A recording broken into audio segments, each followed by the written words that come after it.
ایران میں کچھ سلسلے گزرے ہیں کہ جنہوں نے ایران پر حکومت کی. دو بڑے سلسلے ہیں. پہلوی بھی اتنا بڑا خاندان نہیں، اتنا بڑا سلطنت کا وہ نہیں تھا سلسلہ بادشاہت کا. ساسانی بھی گزرے ہیں لیکن وہ بھی اتنے زیادہ نہیں رہے، پورے ایران پر بھی وہ حکومت نہیں کرنے والے تھے. لیکن دو بڑے سلسلے بہت مشہور. ایک ہے صفوی سلسلہ. صفوی سلسلہ وہ ہے کہ جس نے ایران میں مذہب شیعت کو سرکاری حیثیت دی. لہذا بہت زیادہ آج کل چینلز کے اندر صفویوں کے خلاف زہر کو اگلا جاتا کہ ایران جو ہے ہمارے ہاتھ سے نکلا ہی ان کی وجہ سے. نہ یہ اس کو شیعہ اسٹیٹ ڈکلیئر کرتے اور نہ یہ سارے مسائل ہوتے. ایک بہت بڑا احسان ہے صفوی حکمرانوں کا.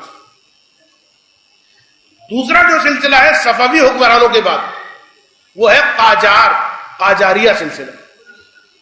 اور قاجار میں ایک بادشاہ گزرا کہ جس کا نام ہے ناصر الدین شاہ.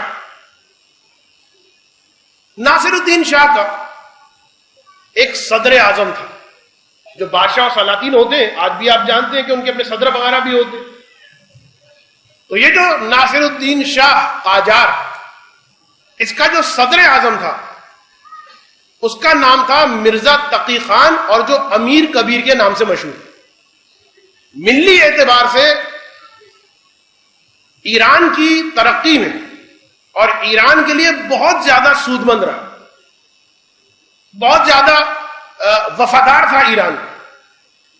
اور حتیٰ انقلاب کے بعد بھی بعض افراد جو انقلاب سے پہلے تھے جن کی بہت عزت کی جاتی، جن کے اوپر باقاعدہ سیریلز تک بنائی گئی، ان میں سے ایک امیر کبیر کی شخصیت. امیر کبیر درباری اس سے جلتے تھے، حسد کرتے تھے. میں مصائب کی طرف جا رہا ہوں، ذہن میں رکھیے گا. درباری اس سے جلتے تھے، حسد کرتے تھے اور بادشاہ کے کان بھرتے رہتے تھے. ایک دن بادشاہ بگڑ گیا اور ان کی سازشیں رنگ لائیں.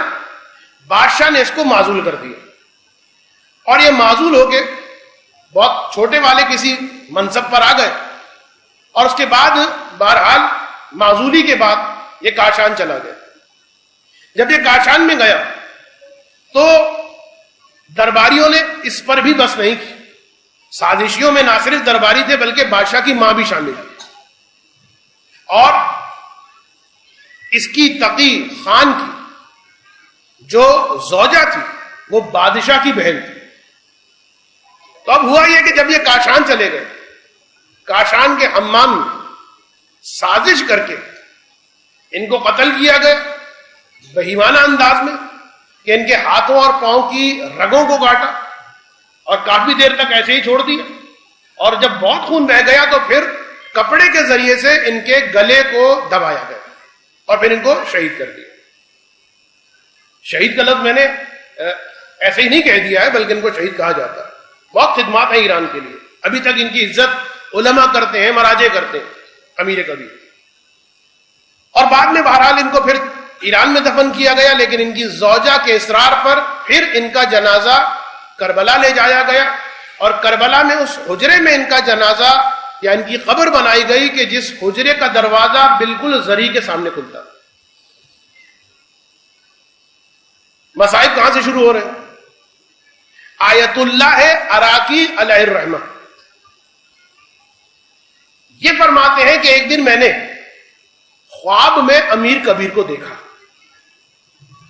لیکن اس حالت میں کہ انتہائی باعظمت، انتہائی بلند مرتبے کے ساتھ، انتہائی جلالت کے ساتھ، عالم برزخ. تو میں نے امیر کبیر سے پوچھا کہ یہ جو تمہیں اتنا مرتبہ ملا ہے، اتنی عظمت ملی ہے، کیا یہ اس لیے ملی ہے کہ تمہیں مظلومانہ قتل کیا گیا اور شہید کیا گیا؟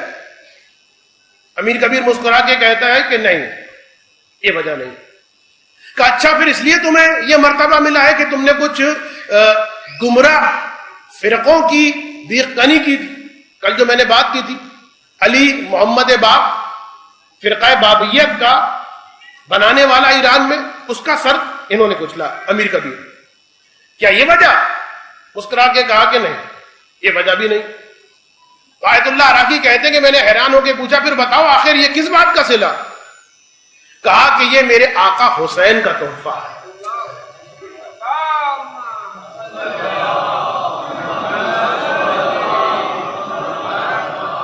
یہ میرے آقا حسین کا تحفہ ہے. کہا کیا مطلب؟ کہا ہاں، جس وقت میرے ہاتھوں اور پاؤں کی رگوں کو کاٹا گیا اور جب میرا خون بہت زیادہ بہہ گیا تو مجھ پر شدت سے پیاس کا غلبہ ہوا.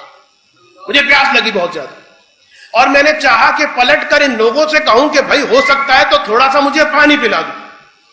اسی وقت میرے ذہن میں یہ خیال آیا کہ اے مرزا تقی خان، تیری چند رگیں کٹی اور تجھے اتنی پیاس لگی. سوچ، فاطمہ کا لال سر سے لے کر پاؤں تک زخمی تھا، کہیں پر تلوار، کہیں پر نیزے کے زخم، کہیں پر تیر چبھے ہوئے، کہیں پر پتھروں کے زخم. بس مرزا تقی خان کہتا ہے میں نے سوچا کہ امام کی پیاس کا عالم کیا ہوگا. مجھے حیا آ گئی، مجھے شرم آ گئی اور میں نے پانی نہیں مانگا اور پیاسا ہی میں اس دنیا سے چلا گیا. اس کے بعد جب مجھے قبر میں اتارا گیا اور میرے سر کو خاک پہ رکھا گیا تو میں نے دیکھا میرا آقا حسین تشریف لایا اور میرے آقا نے مجھ سے کہا اے مرزا تقی خان، تم نے ہماری پیاس کا احترام کیا، تم نے اس عالم میں بھی پانی نہیں مانگا، تم نے ہم پر آنسو بہائے، یہ لو یہ ہماری طرف سے ہدیہ، اور میری قبر کو جنت کا باغ بنا دیا اور یہ فرما دیا قیامت تک کے لیے یہ تمہارے لیے جبران.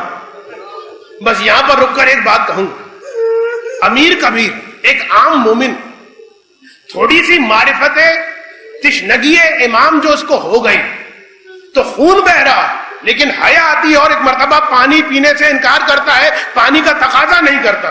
تھوڑی سی معرفت ہے نا. سوچئے سجاد سے زیادہ کسی کو معرفت ہوگی؟ تو اب سمجھ میں آتا ہے یہ 35 سال سجاد پر جو کیفیت طاری ہوتی تھی، روزہ کھولنے بیٹھتے تھے، افطار کا پانی آتا تھا، آنکھوں سے آنسو بہنا شروع ہو جاتے تھے، اتنے آنسو بہتے تھے، روٹی گیلی ہو جاتی تھی. تو اب سمجھ میں آتا ہے سجاد کو معرفت ہے میرے بابا پر پیاس کا غلبہ کیسا ہوگا، میرے بابا کو جب ذبح کیا گیا ہوگا کیسی پیاس لگی ہوگی. اس لیے کہ سجاد کا یہ جملہ نفس المحموم میں ملتا ہے، میرے بابا کو اتنی پیاس لگ رہی تھی کہ جب آسمان کی جانب دیکھتے تھے میرے بابا حسین کو آسمان دکھائی نہیں دیتا تھا، دھواں دکھائی دیتا تھا. لیکن یہاں پر رک کر ایک اور منزل کی جانب لے جانا چاہتا ہوں. تو ایسی معرفت ہے شدت پیاس حسین کی سجاد کو 35 سال گریا کیا ہے. تو سوچئے گا صحیح، جس وقت کسی نے پوچھا سجاد سب سے زیادہ مصیبت کا وقت کون سا تھا، تو نہ حسین کی پیاس کا تذکرہ کیا جس پر 35 سال آنسو بہائے، نہ عباس کا تذکرہ کیا، نہ عاشور کا تذکرہ کیا. کہا تو اتنا کہا، آپ اتنے 3 بار